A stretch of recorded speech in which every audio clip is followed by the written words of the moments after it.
Amid the pandemic, Singapore's appetite for Taiwan rice has increased fivefold.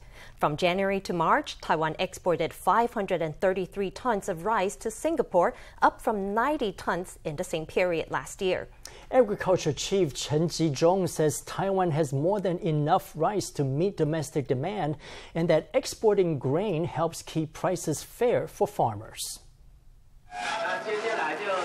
The door is pulled up to reveal a stockpile of rice. President Taiwan recently joined the agriculture minister on an inspection of grain reserves. She said there was enough not only for domestic demand, but also to export. Here on Dihua Street in Taipei, it's clear that the market has a surplus. 我也担心，因为我们台湾都产米国啊，量是充足的啊。价格是跟上个礼拜一样啦，数量也都差不多几百斤在叫。实际来到迪化街。 We're at Dihua Street, where no one is panic buying grain.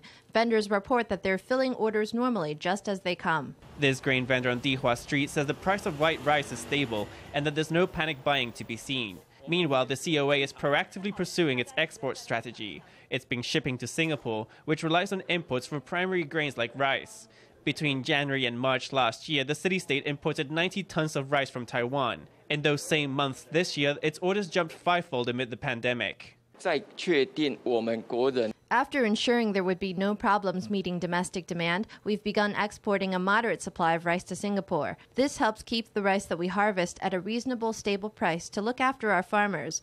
It also diversifies our export destinations, expanding from a single market, China, to Singapore or Japan.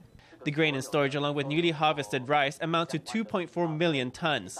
As domestic demand is about 1.2 million tons of rice every year, there is plenty of rice to spare, officials say.